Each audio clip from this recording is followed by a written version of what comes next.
नमस्कार, न्यूज 18 के social media platform पर आपका बहुत स्वागत है। मैं हूं आपके साथ अंशिका पाठक। आज हमारे साथ एक ऐसी शख्सियत मौजूद है जिन्हें लेडी सिंघम कहा जाता है, जिन्हें मुख्यमंत्री से लेकर प्रधानमंत्री तक ने बहुत सराहा है उनके काम के लिए।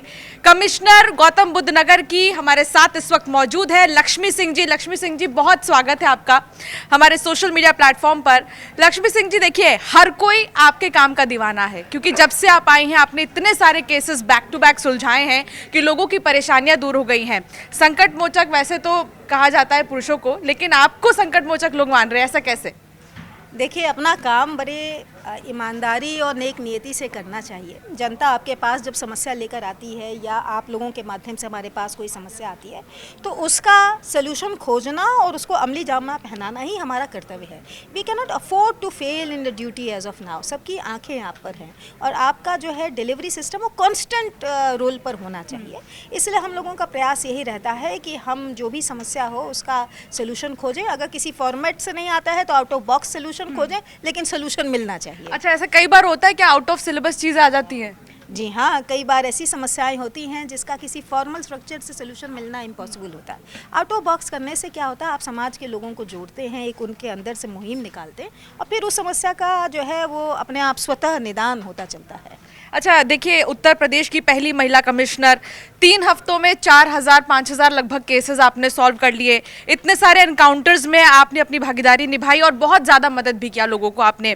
तो कैसे, कौन सी चुनौतियां आपने देखी इस दौरान? देखिए, सबसे बड़ी चुनौती होती है जनता के विश्वास पर खरा उतरना। अगर आपके साथ जनता खड़ी है तो आप मुश्किल से मुश्किल चुनौती का भी सामना सुगमता से कर ले जाएंगे। तो ये जनता का एक ट्रस्ट आप में बना रहे, सिस्टम में बना रहे, सरकार में बना रहे, वो हम लोगों को सबसे बड़ी चीज़ रहती है। जितने भी आपके एनकाउंटर्स हों, जो आप सक्सेसफुल एनकाउंटर्स मानेंगे, बिना जनता के सपोर्ट के संभव नहीं है। जब तक आप क्राइम एंड क्रिमिनल की जड़, जनता में जो उनकी एक स्वीकार्यता है या डर है या खौफ है, जब तक आप उसको ख़त्म नहीं कर देंगे तब तक आप एक्चुअल क्राइम पर प्रहार नहीं कर पाएंगे। अच्छा Lakshmi Singh ji, being a woman, being a girl, मैं ये समझती हूँ कि जब इलाके में कोई ऐसी महिला आ जाती हैं एक बड़े पद पर तो हम बहुत सिक्योर महसूस करते हैं।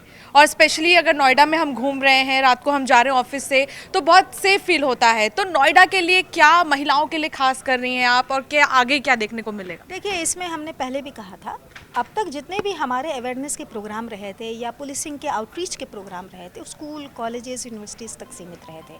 अब हम उसको कॉरपोरेट वर्ल्ड तक लेकर आए हैं। स्किल्ड, अनस्किल्ड जो हमारी महिला कामगार हैं उन तक लेकर आए हैं। खेतों में जो महिला खड़ी है उस तक हम लेकर जा रहे हैं। समाज के हर वर्ग के हिस्से को पता चलना चाहिए कि पुलिस उसके साथ खड़ी है और उसकी सुरक्षा के लिए तैनात है।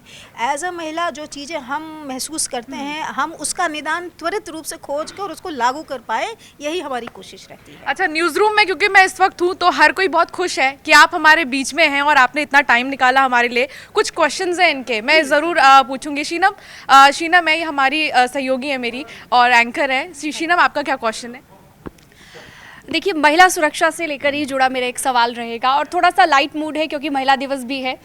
तो मैं आपसे ये समझना चाहूँगी कि हमने देखा है ईव टीजिंग कितनी बढ़ गई है और स्टेरिंग, बहुत चीज़ें ये रहती हैं और ये बहुत कॉमन है आज के टाइम में। लेकिन आपसे मेरा सवाल ये है कि क्या आपने कभी किसी मनचले को अपने हाथों से सबक सिखाया हो? कोई ऐसा किस्सा आप जो शेयर करना चाहें जिससे हमें प्रेरणा तो मिलेगी ही, साथ ही साथ एक थोड़ा सा आप। हाँ, 2 किस्से हैं। जब हम क्लास 6th में थे तो हम साइकिल से स्कूल जाते थे। तो मतलब ये शुरुआत से ही था, पहले से ही आपके खून में? आपको कभी भी अन्याय और अत्याचार सहन नहीं करना चाहिए। अगर आप उसको सह रहे हैं तो इसका मतलब आप भी उसके भागीदार हैं। तो हमने देखा कि हमारी क्लास 10 की एक दीदी के संग ईव टीजिंग हुई और एक बहुत प्रतिष्ठित स्कूल के लड़कों द्वारा स्कूल के सामने किया गया। वो रोने लगी। हम अपनी साइकिल वहीं खड़ा किए, उन दीदी को अंदर ले जाए और सीधे प्रिंसिपल के रूम में घुस गए और हमने उनसे पूछा, आप इतना बड़ा स्कूल चलाते हैं, आप इतने बड़े प्रिंसिपल कहलाते हैं और आप अपने लड़कों को यही डिसिप्लिन सिखाते हैं कि राह चलते किसी को भी छेड़ दो। प्रिंसिपल को वो बात बहुत बुरी लगी कि मेरे क्लास के, मेरे स्कूल के लड़के ऐसे कर रहे हैं and he did not expect कि एक 6ठी क्लास की छोटी सी लड़की आके उनको पाठ पढ़ाएगी। नेक्स्ट डे से उन्होंने स्कूल के बाहर टीचर्स की तैनाती कर दी। होता क्या है कि जब बच्चे अल्हड़ उम्र के बच्चे जब ऐसे उसमें निकलते हैं जहाँ उनको लगता है कि कोई हमको देख नहीं रहा है, तब वो इस तरह की घटना करते हैं। जहाँ आपने उनके ऊपर एक peer pressure, social pressure create कर दिया, तब वो इस तरह की घटना में होंगे नहीं। वो स्कूल के सामने से ईव टीजिंग होना बंद हो गई। अच्छा, दूसरा किस्सा वो भी मुझे काफ़ी इंटरेस्टिंग लग रहा है, जिस तरह का ये पहला था, और वो कब का है? मतलब आप स्कूल से आगे बढ़ चुकी थी और या फिर आपकी ड्यूटी के दौरान? मेरे इंजीनियरिंग कॉलेज में जब हम जा रहे थे पढ़ाई करने के लिए, तो 3 जगह टेम्पो बदलनी पड़ती थी, ऑटो बदलना पड़ता। ऑटो तो नहीं, टेम्पो चलती थी लखनऊ में। तो एक जगह हमने देखा कि हम तो आराम से बैठे थे, लेकिन सामने की सीट पर एक यूनिवर्सिटी की लड़की बैठी थी और कुछ दादा टाइप के लड़के बैठे थे, और वो उसको सीट पर दबाते चले जा रहे थे और वो सहमी चली जा रही थी। तो मैंने उनसे कहा, भाई साहब उसको थोड़ी सी जगह दे दीजिए। तो उन्होंने हमको चैलेंज किया कि नहीं जगह देंगे और दबा देंगे, तुम क्या करोगी? हम बहुत उस समय दुबले पतले, स्कूल से जस्ट निकले हुए, कॉन्वेंट स्कूल से निकले हुए, तो थोड़े से हमको लगता था कि समाज में जस्टिस सबके साथ होना चाहिए। तो मुझे वो देखा नहीं गया, तो मैंने उस बच्ची का हाथ पकड़ा और मैंने कहा तुम मेरे बगल में आके बैठ जाओ। तो उनमें से एक लड़का दोबारा हमारी सीट पर आ गया, हमने उसको चलती टेम्पो से नीचे उतार दिया। बहुत ही मज़ेदार है। अच्छा अंशिका, आगे पूछिए। और भी लोग और अच्छा मैम, इधर भी है, नेहा है, ये हमारा सोशल मीडिया संभालती है और इनके भी मन में था कि अब मैम आई हैं तो सवाल करना है। अपना सवाल बोले ना। मेरा सवाल अभी करंट सिनेरियो पर है, जिसमें खुद आप एक इंस्पिरेशन है।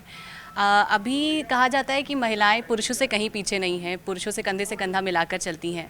अभी मैं खुद लेट नाइट शिफ्ट करती हूँ, पर 10 बजे के बाद होता है कि नहीं, यहाँ से बाहर नहीं निकल सकते हैं। तो ये चीज़ कब चेंज होगी? इसके लिए हमें खुद एफर्ट करना पड़ेगा या हम किसी से? दो चीज़ें हैं हमारे यहाँ। अनफॉर्चुनेटली भारतीय समाज में महिलाओं संबंधी अपराध, जो हम महिला को दैनिक आधार पे जो उनके संग कोई ना कोई अपराध होता रहता है, उसकी सामाजिक स्वीकार्यता बहुत अधिक है। सामाजिक स्वीकार्यता होने से क्या है कि राह चलते अगर किसी लड़की के संग छिटाकशी हो रही है, कोई उस पर आवाज़ नहीं उठाएगा। कोई लड़का किसी लड़के को पीट दे तो उस पर तुरंत हल्ला मचेगा कि थाने चलो, पुलिस चलो, रिपोर्ट दर्ज कराओ। तो हम अपने आँखों के सामने अपनी बहू बेटियों के संग कुछ भी होते हुए देख के और उसको डाइजेस्ट कर ले जाते हैं। मिशन शक्ति में हमने इसी चीज़ पर प्रहार किया है। Social acceptance of crime against women को हमको तोड़ना है, तब हम मानसिकता तोड़ पाएंगे, तब हम उस पर जो है लगाम लगा पाएंगे। और हमको अपनी पुलिसिंग को थोड़ा सा अपफ्रंट करना है। जब हमारी पुलिसिंग की विजिबिलिटी बढ़ेगी, मोबिलिटी बढ़ेगी, तो थोड़ा सा इन तत्वों पर एक अंकुश लगेगा। और तब हमारी कोशिश यही है कि नोएडा में 24 घंटे आप कहीं भी निकल जाएं, आपको अपने घर जैसा सुरक्षित महसूस हो। मिशन शक्ति से मुझे याद आया, आपको नोडल ऑफिसर के तौर पर चूज किया गया था। उसमें कैसे आपने जितनी भी महिलाएं हैं उन्हें जागरूक करने की पूरी प्लानिंग की थी? कैसे हुआ था इस मिशन शक्ति में काम? देखिए, इसमें हम लोगों ने जो पुलिस विभाग में कार्रवाइयाँ की थी उसको इसी से जोड़ा था, क्योंकि जब तक आप महिला सुरक्षा को महिला स्वावलंबन के साथ नहीं जोड़ेंगे, उनकी आजीविका के साधन के साथ नहीं जोड़ेंगे, सुरक्षा की बात अधूरी है। अब महिला के हाथ में पैसा दीजिए, वो डिसीजन मेकिंग कैपेसिटी में आ जाएगी। जब उसकी इकोनॉमिक पावर बढ़ेगी, वो डिसीजन लेगी। डिसीजन उसका हमेशा अपनी फैमिली के बेनिफिट के लिए होगा, वो आगे बढ़ेगी, अपने समाज को आगे बढ़ाएगी। इसी कॉन्सेप्ट पर हम लोगों ने शुरू किया था, पीयर प्रेशर क्रिएट किया था, अवेयरनेस क्रिएट किया था।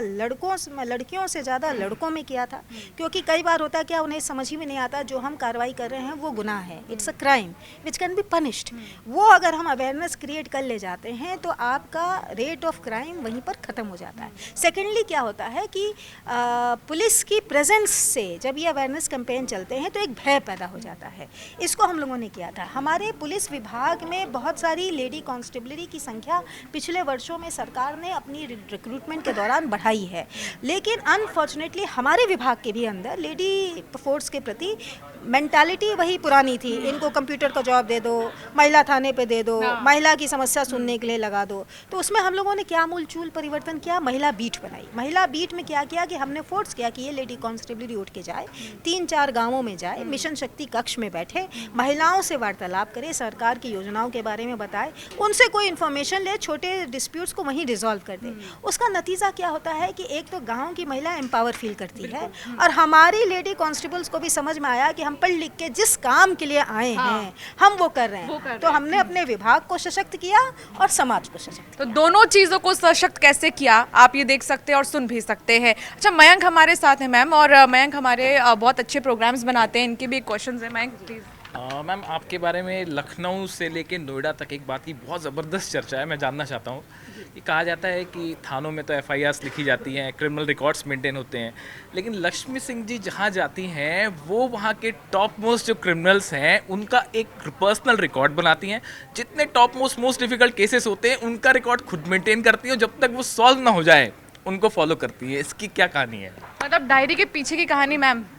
देखिए, ऑर्गेनाइज्ड क्राइम पर, किसी बड़े क्रिमिनल माफिया नेटवर्क पर अगर आपको प्रहार करना है तो सस्टेन्ड एफर्ट होना चाहिए। आज की तारीख में वो आंचलिक माफिया नहीं रह गया, उसके बड़े इंटर स्टेट और विद इन द स्टेट संपर्क बन गए हैं। तो अगर आपको इन पर लगातार प्रहार करना है तो आपको अपनी स्ट्रैटेजी इवॉल्व करते रहना है। तो उसके लिए आपको कुछ डेटाबेस बना के रखना है, उस डेटाबेस से आपकी स्ट्रैटेजी आगे की बनती चलती है। अच्छा मैम, आपने बनारस, चित्रकूट, गोंडा और फर्रुखाबाद, कई सारे ऐसे शहर है, बुलंदशहर, अब नोएडा में, तो आपको इन जगहों पर क्या डिफरेंस नज़र आया और सबसे ज़्यादा मुश्किलें कहाँ पर पैदा होती हैं? देखिए, मुश्किलें वहाँ पे पैदा होती हैं, मेरा अपना मानना है, जहाँ पे आपके काम करने की शैली और आपकी नीयत के बीच में सामंजस्य नहीं बैठता है। अगर आपकी नीयत साफ़ है और आप अपने काम को ठीक ढंग से करना चाहते हैं तो काम करने की अपॉर्चुनिटी सही रहती है। जो इधर के तारीखों में बदलाव आए हैं वो ये आए हैं कि ये गवर्नमेंट पिछले 6 वर्षों में हमने देखा है, इस गवर्नमेंट ने फोर्स को काम करने की आज़ादी दी है। बिना किसी पॉलिटिकल दबाव के आप अपने सार्थक काम कर सकते हैं, सच का साथ दे सकते हैं। तो जब आप दबाव नहीं झेलते हैं तो आपकी वर्क आउटपुट कैपेसिटी बढ़ जाती है और उसमें फिर आपकी भी तरफ से एक पहल होती है कि हम अच्छा काम करके दें। अच्छे काम का अप्रिशिएशन होना भी ज़रूरी है। जब अप्रिशिएशन होता है तो आपको प्रेरणा मिलती है कि आप उससे अच्छा काम कर ले जाएं। और इसलिए आपको कई सारे अवार्ड्स भी तो मिल चुके हैं एक्सीलेंस के, और मैंने आपके बारे में पढ़ा भी काफ़ी कि जिस तरीके से आपने आते ही कई सारे अवार्ड्स लिए यहाँ पर नोएडा में भी, इसके अलावा जहाँ जहाँ पर आपने काम किया एसएसपी और एसपी रहते भी कई सारे अवार्ड्स। जब ये अवार्ड्स आते हैं, आपको जब अवार्ड्स मिलते हैं, आपकी मेहनत पर मिलते हैं, जब आपको सराहा जाता है, तो उस वक्त मन में पहली फीलिंग क्या आती है, वो मैं आपसे जानना चाहती हूँ। देखिए, कोई अवार्ड के लिए काम नहीं करता है। जब हम ट्रेनिंग के लिए गए थे तो हम बहुत दुबले पतले और बहुत छोटे से थे, हमारे सभी साथी बहुत लंबे चौड़े और तगड़े थे। लेकिन वहाँ पे क्या है कि आपको डेली अपने को इवॉल्व करना, जैसे मैंने कहा, आपका अपना कंपटीशन अपने से है, कंपैरिजन अपने से है। तो हमारा लक्ष्य यही रहता था कि आज हम अगर 4 किलोमीटर दौड़े हैं तो कल हम 8 किलोमीटर दौड़ेंगे। तो हम अपने को जब इवॉल्व करते चलते थे कि आज हमने इतना किया, कल हमको इतना किया, तो उसमें आपकी राह बनते चलती है और राह बनते चलने से क्या होता है कि आपका काम उभर कर आता है।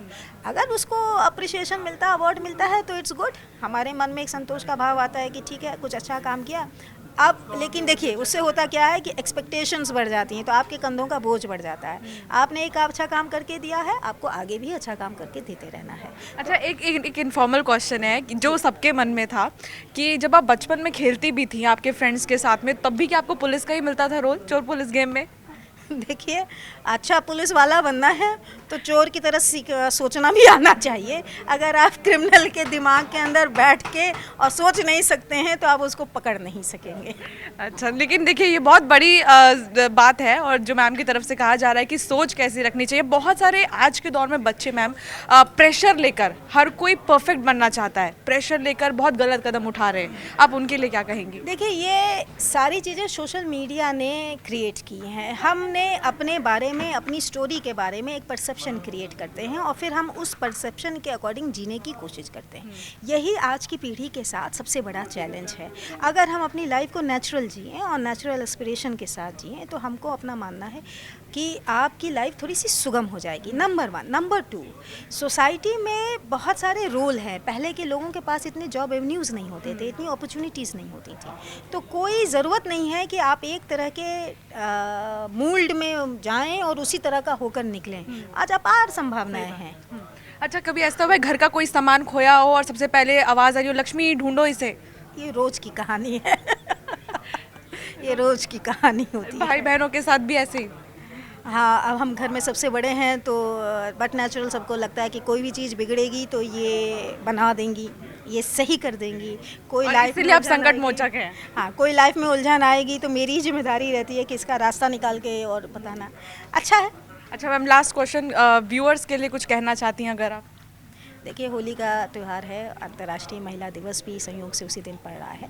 हमको अपने जीवन में अपने कर्मों से अपनी गरिमा को बनाए रखना है, अपनी मर्यादाओं को बनाए रखना है और कोशिश करिए कि आने वाले वर्ष में आपके जीवन में इतने अच्छे कामों के रंग निखर कर आए कि आप जैसे हैं आप उससे अधिक खिल कर सामने आए। Thank you so much ma'am, और आपकी वजह से आज हम सेफ महसूस करते हैं।